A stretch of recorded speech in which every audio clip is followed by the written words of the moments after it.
We are here at the Vatican about to visit the Vatican Museums at night. Previously, the Vatican Museums used to open on Friday nights for late night visits. But as of 2024, the Vatican has new hours and new rules. One of the big things that's changed is that there are now longer opening hours. Previously, the museums opened daily at 9 a.m. and now they open at 8 a.m. Monday through Saturday. They also used to close at 6 p.m. and now they close at 7 p.m. But starting in early March, which is in fact right now, the Vatican Museums stays open until 8 p.m. on Friday and Saturday nights. Granted, this is not the same as when the Vatican Museums used to open on Friday nights until 10:30 or 11 p.m., but it is still a night visit. In this video, I'm going to share with you how you can visit the Vatican Museums on a Friday or Saturday night, and, of course, how to avoid the crowds and have the Sistine Chapel almost to yourself. With this visit, we are going in with tickets that we purchased on the Vatican Museum's website for 20 euros. There's a 5 euro sales fee, which we paid. As it turns out, there's not much of a line right now, so you probably could have come here and bought tickets on site. But this is early March, and I will not recommend this as we get later into the season, and it will be difficult to come here in high season and purchase tickets on site even later in the day. With this kind of a ticket, we do not have any access to St. Peter's Basilica. In fact, by the time we finish up in the Vatican Museums, St. Peter's Basilica will already be closed. So if you want to see St. Peter's Basilica, you have to do it before you visit the museums or on another day. For how to skip the line for the Basilica, I've got a video about that, so you can check that out. Without further ado, let's go visit the Vatican Museums on a Saturday night. Here you can see there are people already lined up for the 5:30 entry time.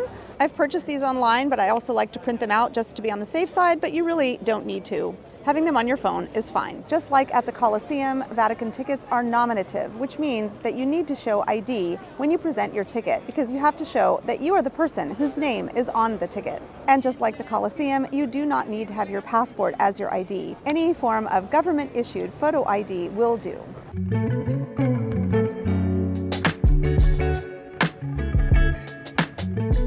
Unlike the early morning visit when I came here and raced to the Sistine Chapel, I'm going to be doing the opposite on this visit.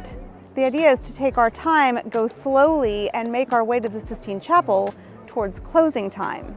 The later we go in and the longer we stay inside as people leave, the more it empties out. So first stop is going to be the Pinacoteca, the paintings gallery.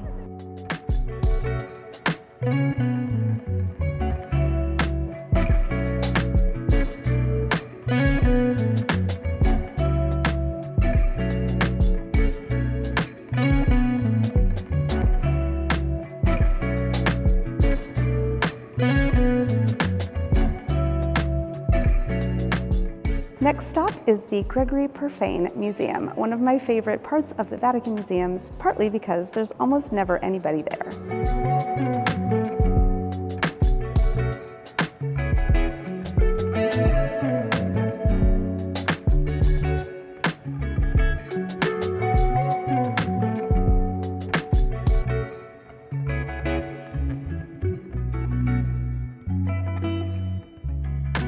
So now here we are in the Pinecone Courtyard. This is another opportunity where we can slow things down a little bit. We can stop and have a glass of wine, something to drink, and that way the crowds continue to thin out a little bit, and when we start up again, it should be even quieter. So we've just had a little refreshment here in the Pinecone Courtyard. Lovely little pit stop, and we are heading to the galleries now. At this point, we are going to be heading straight to the Sistine Chapel. We're going to just go through the galleries. We're not going to be making any detours like to the Braccio Nuovo, the new wing, or to the Egyptian rooms. We're just going to go straight there, so let's go.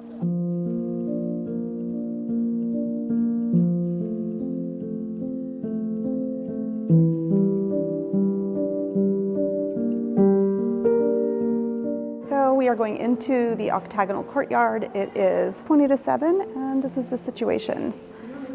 Almost empty. And we have the lagoon almost all to ourselves.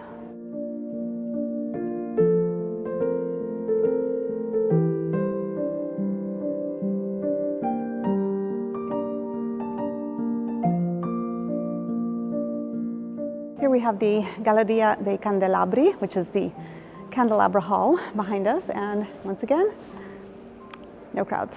It is now 6:53 p.m. We are headed to the Sistine Chapel.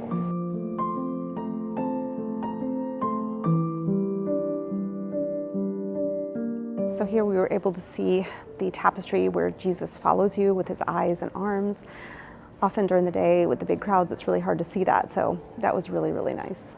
Behind me is the Maps Gallery, everybody's favorite gallery.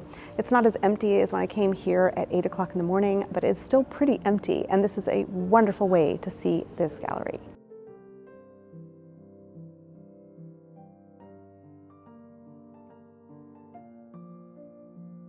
So, what do you think? Maps rooms in the morning, definitely beautiful. Maps rooms on a Saturday night, it's a whole other light in here, and also really beautiful.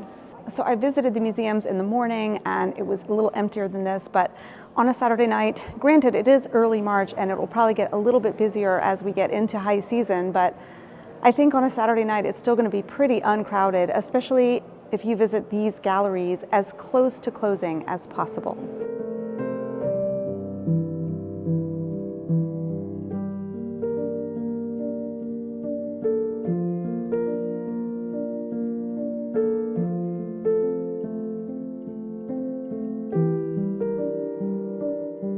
We have visited the Raphael rooms. It is time to visit the Sistine Chapel.